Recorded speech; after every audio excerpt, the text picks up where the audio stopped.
कक्षा 12वीं की स्टूडेंट फाइनली आपका यहाँ पर रसायन शास्त्र का, केमिस्ट्री का आपका यहाँ पर हायर सेकेंडरी परीक्षा 2026 का पेपर लेके आ चुके हैं। आप लोग बहुत सारे यहाँ पर कमेंट आए थे कि केमिस्ट्री पेपर लाओ, तो फाइनली आपका पेपर आ चुका है। इस वीडियो में हम संपूर्ण उत्तर सहित आपका पेपर कंप्लीट करेंगे। आप लोग वीडियो को लाइक कर लीजिए, चैनल को सब्सक्राइब कर लीजिए। आप यहाँ पर देख लीजिए हायर सेकेंडरी परीक्षा, हायर सेकेंडरी एग्जामिनेशन मुख्य मेन वर्ष ईयर 2026। ठीक है, रसायन शास्त्र आपका chemistry paper Hindi English version दोनों में पेपर रहेगा। निर्देश आते हैं तो आप निर्देश यहाँ पर पढ़ लीजिए। तो चलिए आपका जो यहाँ पर केमिस्ट्री का पेपर है वो हम यहाँ पर देख लेते हैं। तो आप लोग वीडियो को लाइक और चैनल को सब्सक्राइब जरूर कर लीजिए और इस वीडियो को अपने दोस्तों तक शेयर कर दीजिए। सही विकल्प चुनकर लिखिए जो कि 6 नंबर के रहेंगे। पहला था शुद्ध जल की मूलता कितनी होती है, तो आपका था 55.5, बा था 5.55 और सा था 1.0 और दा था 18। तो जो शुद्ध जल की मूलता कितनी होती है, तो इसका आंसर आपका 55.5 हो जाएगा। फिर आपका यहाँ पर दूसरा था विशिष्ट चालकता की इकाई क्या है, तो आपका था ओम मीटर इनवर्स और बा था ओम मीटर इनवर्स सेंटीमीटर इनवर्स और सा था ओम मीटर इंटू सेंटीमीटर और दा था एम्पियर। तो विशिष्ट चालकता की इकाई क्या है, तो इसका आंसर हो जाएगा ओम मीटर इनवर्स सेंटीमीटर इनवर्स। फिर आपके यहाँ पर तीसरा आता है शून्य कोटि की अभिक्रिया के लिए वेग स्थिरांक की इकाई। तो यहाँ पर शून्य कोटि की अभिक्रिया के लिए वेग स्थिरांक की जो इकाई है वो आपकी आ हो जाएगी। ठीक है, mole litre inverse second inverse. और फिर आप यहाँ पर देख लीजिए जो चौथी आती है निम्नलिखित में से कौन सा डी ब्लॉक का तत्व नहीं है, तो जो आपका यहाँ पर डी ब्लॉक का तत्व नहीं है वो है आपका एल्यूमिनियम। फिर आपका पाँचवा यहाँ पर आता है CONH3 का होल 6 पॉजिटिव आयन का रंग पीला होता है, इसकी EAN संख्या बताना है आपको। तो जो इसकी आपके यहाँ पर EAN संख्या रहेगी वो आपके यहाँ पर 36 हो जाएगी। फिर आपका चौथा आता है R bond OH plus PCl5 इस अभिक्रिया का उत्पाद। तो इस अभिक्रिया का आपको उत्पाद बताना है, तो जो इस अभिक्रिया का उत्पाद रहेगा वो आपका R बॉन्ड Cl हो जाएगा। ठीक है, आप चलिए यहाँ पे इंग्लिश मीडियम के स्टूडेंट भी देख लीजिए। ठीक है, यहाँ पर इंग्लिश मीडियम के स्टूडेंट भी देख सकते हैं। अब चलिए आपके यहाँ पर आता है रिक्त स्थानों की पूर्ति कीजिए जो कि आपके 6 नंबर के रहेंगे। तो आप यहाँ पर देख लीजिए, आपके यहाँ पर दिया गया है बिलियन की शक्ति ताप बढ़ाने पर डॉट डॉट है। तो बिलियन की शक्ति ताप बढ़ाने पर आपकी क्या घटती है, ये घटती आपका इसका आंसर रहेगा। फिर आपका दूसरा था अधिशोषण एक डॉट डॉट घटना है, तो अधिशोषण एक आपकी सतही घटना है, तो सतही इसका आंसर हो जाएगा। और जो आपका यहाँ पर आता है प्रथम कोटि की अभिक्रिया का अर्ध आयुकाल डॉट डॉट पर निर्भर नहीं करता। तो प्रथम कोटि की अभिक्रिया का अर्ध आयुकाल आपका प्रारंभिक सांद्रण पर निर्भर नहीं करता। ठीक है, इसका आंसर आपका हो जाएगा प्रारंभिक सांद्रण। ठीक है, प्रारंभिक सांद्रण आपका इसका आंसर यहाँ पर हो जाएगा। और जो आपका यहाँ पर चौथा आता है हीमोग्लोबिन में पाए जाने वाला महत्वपूर्ण तत्व डॉट डॉट है, तो हीमोग्लोबिन में पाए जाने वाला महत्वपूर्ण तत्व आपका ठीक है आयरन हो जाएगा। और जो आपका यहाँ पर आता है विटामिन सी का रासायनिक नाम, विटामिन सी का रासायनिक नाम है आपका एस्कॉर्बिक अम्ल। ठीक है, एस्कॉर्बिक अम्ल आपका इसका आंसर हो जाएगा। आप यहाँ पर देख लीजिए एस्कॉर्बिक अम्ल। और जो आपका यहाँ पर आता है लुकास अभिकर्मक निर्जल ZnCl2 तथा डॉट डॉट का मिश्रण है, तो लुकास अभिकर्मक निर्जल ZnCl2 तथा HCl का मिश्रण है। ठीक है, तो इस तरह से जो है आपके रेगिस्तान वो कंप्लीट हो जाते हैं। आपने अच्छे से याद कर लिए होंगे। इंग्लिश मीडियम के स्टूडेंट भी यहाँ पर देख सकते हैं। ठीक है, आप चलिए आपके यहाँ पर देख लेते हैं। सत्ता शत का चयन करके लिखिए जो कि आपके यहाँ पर 6 नंबर के रहने वाले हैं। तो पहला था F ब्लॉक के तत्व अंतः संक्रमण तत्व कहलाते हैं। तो जो आपका चौथा रहने वाला है, चौथा आपका यहाँ पर क्या रहेगा स्टूडेंट, तो चौथा हम आपको यहाँ बता दें, चौथा आपका यहाँ पर सत्य रहेगा। यानी चौथे का जो पहला है वो सत्य रहेगा। दूसरा था सभी एंजाइम प्रोटीन होते हैं, तो दूसरा भी सत्य रहेगा। तीसरा था हीलियम एक निष्क्रिय गैस है, तो ए भी सत्य रहेगा। और चौथा था चुंबकीय पृथक्करण विधि सल्फाइड अयस्क के लिए उपयुक्त है, तो चौथा आपका यहाँ पर असत्य हो जाएगा। पाँचवा था मूललता ताप बढ़ाने पर परिवर्तित होती है, तो ये आपका सत्य रहेगा। और 6वां था ग्लूकोज एक मोनोसैकेराइड है, तो ये आपका सत्य रहेगा। और यहाँ पर इंग्लिश मीडियम के स्टूडेंट देख लीजिए। आप प्रश्न 3 आता सही जोड़ी बनाई जो कि 5 नंबर की रहेंगी। स्तंभ ए और बी में आपकी सही जोड़ी यहाँ पर दी गई हैं। तो पहले आपके यहाँ पर दी गई राउल्ट का नियम, तो राउल्ट का जो नियम है वो आपको किसको मैच कर देना है। ठीक है स्टूडेंट, जो आपके यहाँ पर राउल्ट का नियम है तो इसको आपको मैच कर देना है। आपको बता देते हैं जो राउल्ट का नियम है तो इसका आंसर आपका हो जाएगा, आपको बता देते हैं, राउल्ट का नियम आपका यहाँ पर हो जाएगा आदर्श विलयन से। और जो ईंधन सेल है, ईंधन सेल को आपको H2O2 सेल से मैच कर देना है, और प्रोटीन को आपको यहाँ पर अमीनो अम्ल से मैच कर देना है, और लेंथेनाइट को आपको F ब्लॉक से मैच कर देना है, और जो आपकी संक्रमण तथ्य वो आपकी F ब्लॉक हो जाएंगी। अब चलिए यहाँ पर इंग्लिश से मीडियम के स्टूडेंट भी देख लीजिए।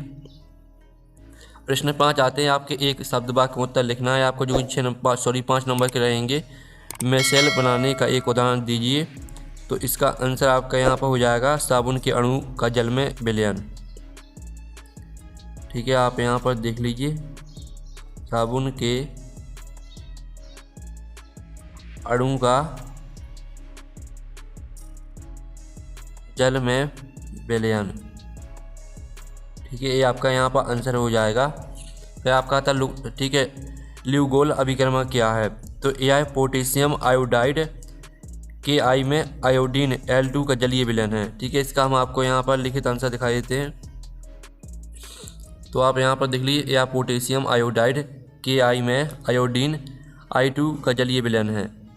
फिर आपका था DNA में पाई जाने वाली शर्करा का नाम लिखिए।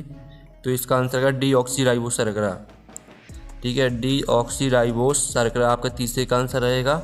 और चौथा था मस्टर्ड ऑयल अभिक्रिया के मुख्य उत्पाद का नाम बताइए। तो मस्टर्ड ऑयल अभिक्रिया का जो मुख्य उत्पाद है वो आप यहाँ पर देख लीजिए, एल्किल आइसोथायोसाइनेट। फिर आपका 5वां था रासायनिक अभिक्रिया की दर किस पर निर्भर करती है? तो यहाँ पर रासायनिक अभिक्रिया की जो दर है यह अभिकारकों के सांद्रण, ताप और उत्प्रेरक पर निर्भर करती है। ठीक है, इस तरह से आप इनका स्क्रीनशॉट ले लीजिए, आपका एक शब्द वाक्य में उत्तर का सॉल्यूशन दिया गया है। ठीक है, स्क्रीनशॉट आप ले सकते हैं। अब चलिए आपके यहाँ पर इंग्लिश मीडियम के स्टूडेंट भी देख लीजिए। अब प्रश्न आपका 6 आता है, हेनरी का आपको नियम लिखना है अथवा था। ठीक है, मूलरता और मूललता में दो अंतर स्पष्ट कीजिए। तो चलिए हम आपके यहाँ पर जो हेनरी का नियम है वो हम यहाँ पर देख लेते हैं। तो ये आपका हेनरी का नियम दिया गया। इस नियम के अनुसार स्थिर तापमान किसी विलायक के निश्चित आयतन में घुली हुई गैस की मात्रा m उस गैस के सम अवस्था दाब P के समानुपाती होती है। और इसका गणितीय रूप भी देख लीजिए। ठीक है, और साथ ही मूलरता और मूललता में अंतर देख लीजिए। पहले आपकी परिभाषा रहेगी, 1 लीटर विलयन में घुले विलयन की मोलों की संख्या और 1 किलोग्राम विलायक में घुले मोलों की संख्या। और दूसरा पॉइंट भी याद करना है। फिर आपके यहाँ पर आता ओम का नियम लिख लिया है आपको। तो ये आपका ओम का नियम दिया गया, तो इसका स्क्रीनशॉट ले लीजिए। ठीक है, और साथ ही हम यहाँ पर देख लेते हैं आपका इसका अथवा वाला क्वेश्चन। तो स्टूडेंट आपका इसका अथवा वाला क्वेश्चन आता है जिसमें आपका दिया गया फैराडे के विद्युत अपघटन का प्रथम नियम समझाइए। तो आप यहाँ पर देख लीजिए, ये आपका यहाँ पर दिया गया फैराडे के विद्युत अपघटन का प्रथम नियम। इस नियम के अनुसार विद्युत अपघटन की क्रिया में किसी इलेक्ट्रोड पर मुक्त हुए पदार्थ की मात्रा W और विलयन में प्रवाहित की गई विद्युत धारा की मात्रा या आवेश Q के समानुपाती होती है। स्क्रीनशॉट आप ले लीजिए पूरा। फिर आपका यहाँ पर आता अभिक्रिया की कोटि से आप क्या समझते हैं? अथवा आता अभिक्रिया की दर को प्रभावित करने वाले दो कारक लिखिए। तो ये आपकी अभिक्रिया की यहाँ पर कोटि दी गई है। और साथ ही अभिक्रिया की दर को प्रभावित करने वाले कारक देख लीजिए, अभिकारकों का सांद्रण और तापमान। लेंथेनाइट संकुचन क्या है? अथवा में आपका था संक्रमण तत्व रंगीन आयन क्यों बनाते हैं? तो लेंथेनाइट संकुचन देख लीजिए। और संक्रमण तत्व रंगीन आयन क्यों बनाते हैं, इसका उत्तर भी देख लीजिए। फिर आपके यहाँ पर देख लेते हैं 10वां प्रश्न, लिगेंड किसे कहते हैं? अथवा आता कीलेट क्या है, एक उदाहरण दीजिए। तो लिगेंड किसे कहते हैं, इसका उत्तर देख लीजिए। और कीलेट क्या है, इसका उत्तर भी देख लीजिए। फिर आपका आता स्टैंड में अभिक्रिया को समझाइए। अथवा आता वोल्टेज अभिक्रिया का रासायनिक समीकरण लिखिए। तो ये आपकी यहाँ पर स्टैंड में अभिक्रिया दी गई है। तो इसका आप स्क्रीनशॉट ले लीजिए। जब बेंजीन डाई एजोनियम क्लोराइड के विलयन को क्यूप्रेस क्लोराइड के साथ गर्म किया जाता है तो डाई एजो समूह क्लोरीन परमाणु द्वारा प्रतिस्थापित हो जाता है और क्लोरोबेंजीन बनता है। साथ ही वोल्टेज अभिक्रिया भी देख लीजिए। फिर आपके यहाँ पर आता है फिनॉल और एल्कोहल में दो अंतर आपको लिखना है। अथवा आता है रीमन टीमन अभिक्रिया को समझाइए। तो ये आपका फिनॉल एल्कोहल में अंतर दिया गया है। फिनॉल अम्लीय होता है और नीले लिटमस को लाल कर देता है, जबकि एल्कोहल लगभग उदासीन होता है। और इसका दूसरा पॉइंट भी आपको याद कर लेना है। और अथवा वाले को उत्तर देख लीजिए, रीमन टीमन अभिक्रिया देख लीजिए, स्क्रीनशॉट ले लीजिए। ठीक है, अब चलिए आपके यहाँ पर देख लेते हैं 13वां आता एल्डोल संघनन क्या है? अथवा आता केनिजरी अभिक्रिया को समझाइए। तो एल्डोल संघनन देख लीजिए, बे एल्डिहाइड कीटोन जिनमें अल्फा हाइड्रोजन परमाणु होता है, तनुक्षार NOH की उपस्थिति में आपस में जुड़कर, ठीक है, हाइड्रोक्सी एल्डिहाइड बनाते हैं। साथ ही अथवा वाले का उत्तर भी देख लीजिए, केनिज़रो अभिक्रिया। फिर आपके यहाँ पर देख लेते 14वां प्रश्न। तो 14वां प्रश्न आता है, यदि 6 ग्राम यूरिया को 72 ग्राम जल में विलय किया गया तो यूरिया का मूल प्रभाव ज्ञात कीजिए, अथवा आदर्श व अनादर्श विलयन में अंतर स्पष्ट कीजिए। तो आप यहाँ पर देख लीजिए, आपके 14वें प्रश्न का आंसर रहने वाला है, ठीक है, और ये आपका आदर्श और अनादर्श विलयन में अंतर रहेगा। वह आपका 15वां आता शून्य कोटि के अभिक्रिया से आप क्या समझते हो, उदाहरण सही समझाइए, अथवा आता अभिक्रिया की कोटि से आप क्या समझते हो, उदाहरण देकर समझाइए। तो ये आपके यहाँ पर शून्य कोटि की अभिक्रिया दी गई, और वह अभिक्रिया जिसकी दर अभिकारकों की सांद्रता पर निर्भर करती है, निर्भर नहीं करती, शून्य कोटि का अभिक्रिया कहलाती है। इसका समीकरण देख लीजिए और अभिक्रिया की कोटि देख लीजिए। फिर आपका यहाँ पर आता कोलरास का नियम लिखिए, इसके 2 उपयोग बताइए, अथवा आता मानक हाइड्रोजन इलेक्ट्रोड का सचित्र वर्णन कीजिए। तो पहले तो आप यहाँ पर कोलरास का नियम देख लीजिए, ठीक है, और इसका उपयोग देख लीजिए। फिर आपका मानक हाइड्रोजन इलेक्ट्रोड देख लीजिए, ठीक है, आपका अथवा वाले का आंसर रहेगा। फिर आपका यहाँ पर आता है, ठीक है, 17वां प्रश्न, जिसमें आपको फिनॉल से आप निम्न कैसे प्राप्त करेंगे, 2,4,6 ट्राइनाइट्रोफिनॉल बेंजीन अर्थ एवं पैराक्रिसॉल, अथवा आता डी ब्लॉक और एफ ब्लॉक में 4 अंतर आपको लिखना है, ठीक है। तो आप यहाँ पर देख लीजिए, ये आपका यहाँ पर दिया गया, ठीक है, 2 नाइट्रो ट्राई, ठीक है, 2,4,6 ट्राइनाइट्रोफिनॉल और बेंजीन देख लीजिए अर्थ एवं पैराक्रिसॉल। साथ ही आप यहाँ पर डी ब्लॉक और एफ ब्लॉक तत्वों में 4 अंतर देख लीजिए। फिर आपका 18वां आता है नाभिक स्नेही प्रतिस्थापन S1 और SN2 अभिक्रिया में, SN1 और SN2 अभिक्रिया में अंतर स्पष्ट करना है, अथवा देख लीजिए क्लोरोबेंजीन से DDT कैसे बनते, समीकरण दीजिए।